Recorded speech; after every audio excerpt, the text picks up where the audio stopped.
Coach, in terms of defending Shea in the half court, is there a different level of aggression that you need in order to slow him down? It seems like in the past 2 games he's had a lot of success.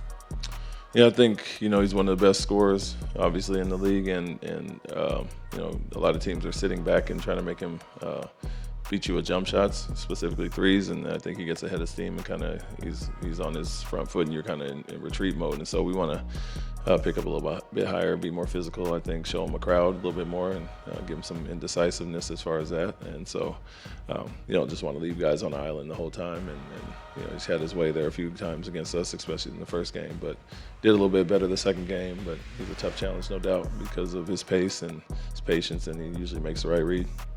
Coach, on your right here, Tim. Ime, I wasn't there, obviously, but the game against Golden State the other night, you could feel through the screen the level. It was just a different regular season game level. And going through that, coming here, playing for money, there's a trophy at the end, all that good stuff. Just what can this week do to help your young guys see what the big thing really is at the end of that you're ultimately chasing? Yeah, I think it's good to play in those different situations that you mentioned for a lot of guys that haven't tasted the playoffs yet. Something on the line, and so meaningful basketball is really good for our young guys that haven't had a ton of those games. We did it last year somewhat at the end of the season, playing for something. We were still in the mix, but to play in this and make it here, and obviously try to take another step, will include us growing in those areas and going through those things for the first time. So we have some vets that have been there, done that, as well as coaches, but for them to go through it for the first time, they said they could feel the intensity. The crowd was different, the environment was different, and so to pass that step and to have to take on another good team here will be a good test for us, but all these things are invaluable for our growth. Yeah. Back row on your left. Hello, Coach. What does the winning the cup mean for your team? Like the whole experience and winning it all, what does it mean? What? Yeah, just an accomplishment, a feather in your cap, and something obviously new to the league, but for us it's growth for our young guys and chance to play in some, like I said, some meaningful different games, and in general just something that I think players have really responded well to in the league. Kind of takes the dull moments of the early season away and gives you something to play for, but it's an honor to be here, and we felt we did well in our group to get here, and now we just want to make some more noise while we're here and not just be happy and satisfied that we're here. Second row in the center. Hi, Coach. So when playing the league's top defense, do these kind of matchups feel like they're more a test of discipline or creativity?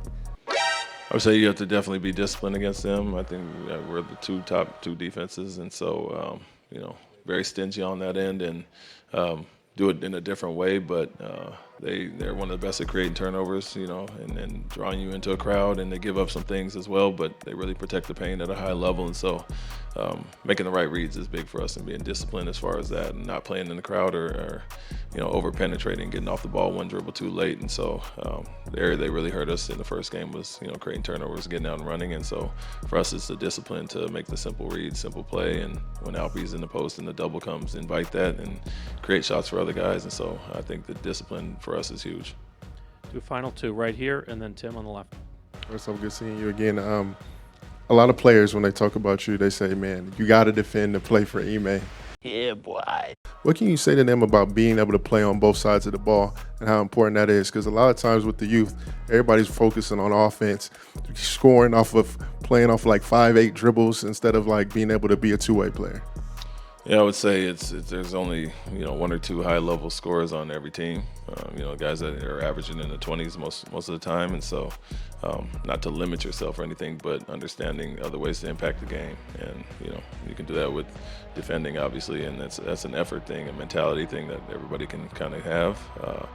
And then the guys that are natural scorers do their thing, and we're trying to encourage them to be more well-rounded as well. So for us, it's just, ever since I've played, that was me, but also the teams that I've coached with, I understand the importance of that and how it impacts winning. And so for me, something simple as that, and it's non-negotiable that if you're going to win at a high level, you have to be able to do that. And so all of our quote-unquote non-defenders that have really grown in those areas, we've seen them grow in a year or two, and it's just in general, there's only going to be a few guys that can really score at that level that really impact the NBA game like that. But there's other ways you can get in and carve out a role and a niche in the league.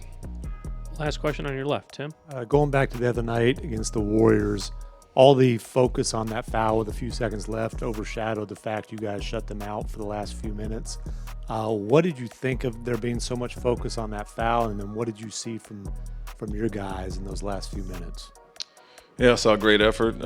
Obviously, you have to make some shots to get back in it, but we really locked down on that end. I think we were pretty stingy all game for them to only have 90 in general, but the last minutes when we had to have stops, we got them. Our activity was great, especially on Curry. I think Alperen did an amazing job moving his feet and kind of taking him away from his shots there. But yeah, it was more so than me focusing on the last foul. It was everything that led up to it, which was getting the stops, getting those rebounds and getting the scores, but also timely possessions, time and score that we attacked and got quick baskets and got us into that 2-for-1 situation late in the game. And so I loved how, Fred got on the floor, Jalen got on the floor and made those plays to even be in that position. And the refs call what they call, and we got to, you kind of live through that. But also had to take and make those big free throws late in the game. And so Jalen did that. Credit to him, but I loved how we guarded at the end. But overall for the game, we have 6 or so 24-second violations against a pretty high-level offensive team. You're doing some good things. Thank you, Coach. Thank you. Over here on your right. Hey, Fred. I'm curious, what your experience has been like, coming from Toronto where you played for one team your whole career, kind of worked your way up to be a veteran, and now coming over here, with this young team, and now you're really getting a chance to see them flourish. What's that been like for you? It's been fun. It's been fun. I really haven't had this much fun playing in a long time. So, guys' journey and success, and you see, being able to enjoy the little things again. After winning a championship, you kind of get spoiled and get jaded, and you just always focused on getting back to that mountaintop, which is hard to do. So to be back with a group that's just excited to win, I mean, you saw the reaction after one the other night to go here, like getting back to enjoying the little things and the small victories, but also trying to be that example for these guys to know kind of what it looks like when you want to win big. In the front again. What's up, bro? Good talking to you. Just kind of going over your journey. Every team you've been to, you see the success that follows with you being there. One thing that I remember on the podcast, you talked about being a small guard, especially in this new NBA. All we hear about is the big guards now. But what can you say in terms of to the prospects out there that are aspiring to be like you and aren't the big guards out there? What can you say to them in terms of defending, playing 94 feet, picking up full court, doing those little things, and how that can get you a role and get you in the NBA? Then you could show the bag work like you, and how you can carve out that role. I think I always just focus on winning, and I was just trained and developed as a kid to be a winner, and the only thing that matters is wins and losses. And so however that comes about for each individual is different. For me, just trying to find impact, whether that's defensively, making plays, or getting guys shots, making my teammates better. I try to bring value wherever I go and make everyone around me better wherever I go, and it's something that I've had some success doing. Obviously, the work in terms of your skill work and the talent as a player, once you get in the big stages and the moments, that's when the work shines. But I think with the way the game has grown now, with so many different stats, analytics, and different things, how we consume the game, I think people kind of forget, like, the name of the game is wins and losses, you know what I mean? And so if you're a type of player that contributes to that in a major way, you'll have success. Joe in the center. Fred, having won a finals, as you mentioned, how curious are you about what the next, potentially 2 days will be like for being in the Final Four? And then how excited are you to see your young teammates play in this environment when they haven't really experienced anything like what you've seen? Yeah, like I said, I think it's fun. I think, again, we're excited to be here. I wouldn't say we're happy to be here in terms of, like, we're just happy to be here. We want to win. We want to win the whole thing. That was our goal from the beginning, was to come here and win the championship. Just getting here is not really was our goal. But it's new. It's new to everybody. I mean, I think I watched LeBron James pop champagne in December last year. You know what I mean? Give me a shirt. I don't know. Give me a shirt. I gotta get a goggle. Oh, I need goggles. I gotta get a goggle. Where's the goggle? Where's the goggle? I ain't did that before. I ain't did this shit the whole time. Yeah, they over here. Like, I don't know if anybody could have ever imagined that 20 years ago.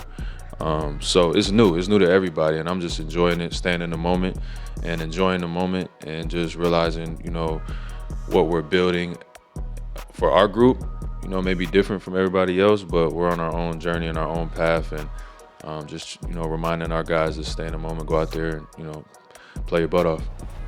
Anyone with a final question? Thank you. Thank you. Jalen Green will be up next. We'll take questions. Boom mics around the room. First question, Kelly on the left. 2. Jalen, just in terms of the mentality of not only yourself but the team going into a game like this, where's your head at right now? Oh no! You know, this is a big moment for us as a team, collectively coming out and be able to show like who we is, and I think we finna fall short of that. Jonathan on the left. How can the experience of being here, being in this setting, help this team grow? I mean, we win it, then it shows that, you know, we ready. I've said it. I think all of my teammates have pretty much said it, that the goals is the playoffs. I think the atmosphere and, you know, the play style of the cup is similar to the playoffs. So we're getting a taste of it right now, and yeah. Kelly on the left again. Just given that the season is still at least 60 more games or so left to go, how do you kind of tweak your brain from going from a big game tomorrow to, okay, we still have games in December, January, and so on and so forth? I mean, that got to do with, like, you know, preparation, just locking in with the trainers and stuff. I'm pretty sure everybody got a routine that, you know, we could lock into, and or that they could lock into themselves. But yeah, that just got to do with staying ready, cold tub, things like that. Next question here in the front. Just hold on for the mic right here. Good, good talking. Good seeing you. Just want to ask you about, you know, first off, the start of your rookie season. This team is completely different from the wins and losses category. Even for you being a leader too, I've seen all the stuff you've done with your team during this summer to bring that camaraderie now. What can you say has been the biggest difference from, you know, your rookie season all the way up until now that you've seen, even for your growth and the team's growth? I would say just how we all interact with each other. You know, it's more so like a family, not a group. And, you know, the way we handle losses, the way we handle wins, the way we communicating on the court is very different from when I was first here. Like, the people I had around. Shots fired! It's a different level of winning basketball, you know what I'm saying? Yeah. From you know, just the era of basketball you've come from, winning and then being collective and talking as a group. I don't really see that in the high school, you know, realm like it is, like it's supposed to be. Yeah. How was it for you making that adjustment? I know you went to the Ignite, but then having to go to the NBA and see like, hey man, we got to communicate and be on the same page. It's not just about me anymore. Yeah, communicating is a big thing. I mean, you gotta talk. You gotta let your man know when he messes up. He gotta let you know when you messing up. That's just called holding each other accountable. If you can't do that, then there's no growth. But I think we all do a pretty good job of that. Anyone with a final question? Right here, last one. You know, you mentioned obviously how things are kind of night and day from your rookie year. I'm curious, you know, what kind of effect Fred has had since he's come in. He's been a big plus for us. You know, his poise and just, you know, being calm with the ball. You know, we're a young team. We tend to get sped up and stuff. So him coming in and be able to slow the game down, get us in our spots and run the offense for us has been very big. All right, thank you. Yeah, appreciate it. Thanks, everybody.